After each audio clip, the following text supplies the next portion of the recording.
जब रात में घर पहुंचा तो मेरी पत्नी ने खाना लगाया। मैंने उसका हाथ अपने हाथों में लिया और कहा, मुझे तुमसे कुछ ज़रूरी बात कहना है। वो शांत बैठकर खाना खा रही थी। उसकी आंखों में कुछ दर्द साफ नज़र आ रहा था। अचानक मुझे नहीं पता कैसे कहूँ, मगर मुझे उसे बताना ही था। मैंने बड़ी शांति से कहा, मुझे तलाक चाहिए। लगा जैसे उसे मेरे शब्दों से कुछ फर्क नहीं पड़ा, बल्कि उसने मुझसे पूछा, क्यों तलाक चाहिए। मैंने उसके सवालों का अनसुना किया तो उसे गुस्सा आ गया। उसने चम्मच उठाकर फेंक दिया और जोर से चिल्लाई, तुम इंसान नहीं हो। उस रात हमने एक दूसरे से बात नहीं की। वो रो रही थी। मुझे पता था कि वो जानना चाहती थी कि आखिर ऐसा क्या हुआ जो हमारा रिश्ता टूटने की कगार पर आ गया। पर मेरे लिए उसके सवालों का जवाब दे पाना नामुमकिन था। मैं अब किसी और से प्यार करने लगा हूँ। अब मुझे उससे प्यार नहीं रहा। मैंने उसे उसके बरसों का प्यार की सजा दी थी। भरे मन से मैंने तलाक के पेपर तैयार किए। उसमें लिखा था कि वह पूरा घर, कार और कंपनी की 30% शेयर ले सकती है इस तलाक के बदले में। लेकिन उसने उन पेपर्स को देखा और उनके टुकड़े टुकड़े कर दिए। वो औरत जिसने मेरे साथ जीवन के 10 साल बिताए थे, वो आज मेरे लिए अनजान हो चुकी थी।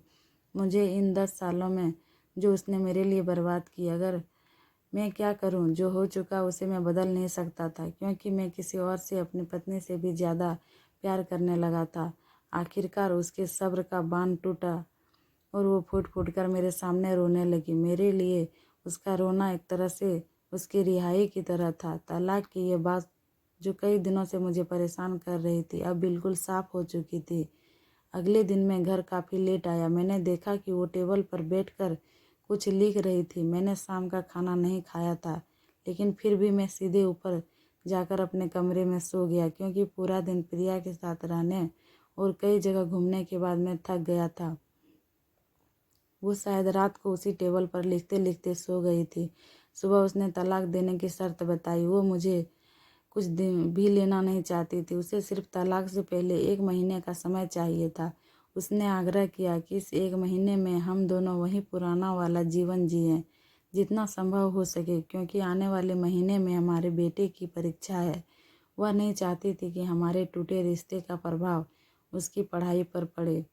मुझे भी यह ठीक लगा, मगर वो कुछ और भी चाहती थी। जैसे शादी के दिन मैं उसे उठाकर अपने शयन कक्ष तक ले गया था, उसी तरह हर रोज़ 1 महीने तक मैं उसे शयन कक्ष से उठाकर मुख्य द्वार तक ले जाऊं। मुझे लगा यह पागलपन है, मगर इन आखिरी दिनों को थोड़ा अच्छा बनाने के लिए मैंने यह शर्त स्वीकार कर ली। मैंने प्रिया को अपनी पत्नी की सभी शर्तें बताई तो वो हंसने लगी।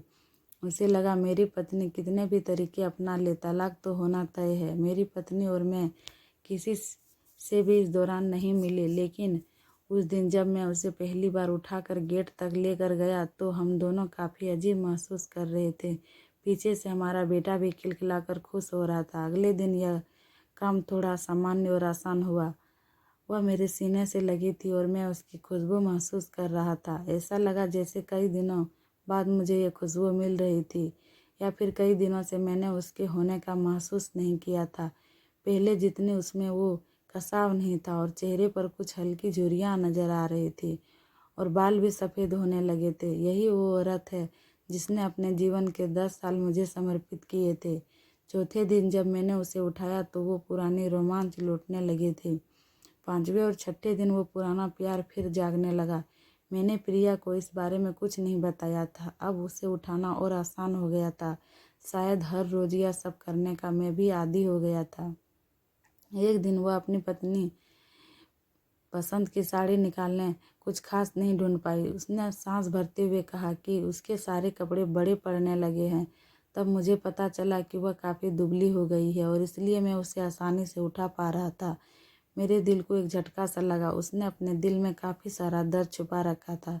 पता नहीं कैसे मैं आगे बढ़ा और उसके सिर को छूकर देखा। अचानक हमारा बेटा आया और बोला कि पापा, ये तो मम्मा को उठाकर बाहर ले जाने का समय हो गया है।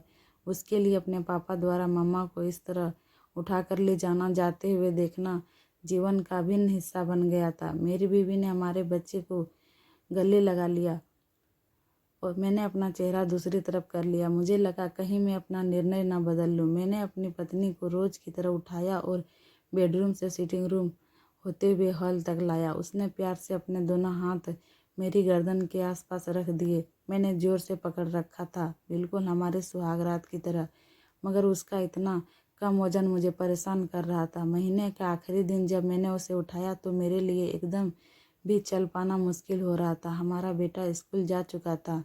मैं अपनी कार से ऑफिस गया और कार से कूदकर बाहर आ गया, बिना कार को लॉक किए। मुझे डर था कि अब एक पल की भी देरी मेरा इरादा बदल देगी। मैं ऊपर गया। प्रिया ने दरवाज़ा खोला और मैंने उससे कहा, प्रिया, अब मैं अपनी पत्नी से तलाक नहीं लेना चाहता। उसने मुझे देखा और मेरे सिर पर हाथ फेरकर कहा, तुम्हें बुखार तो नहीं है? मैंने उसका हाथ हटाया और कहा, सॉरी प्रिया, अब मुझे अपनी पत्नी से तलाक नहीं चाहिए। हमारी शादीशुदा ज़िंदगी शायद हम दोनों के ध्यान न देने की वजह से बोरिंग हो गई थी, लेकिन इसका मतलब यह कतई नहीं कि हम एक दूसरे से प्यार नहीं करते।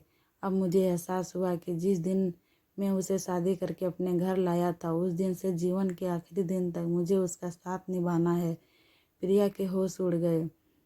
उसने मुझे एक जोरदार चांटा जड़ दिया मेरे मुंह पर। वह रोने लगी और दरवाज़ा अंदर से बंद कर लिया।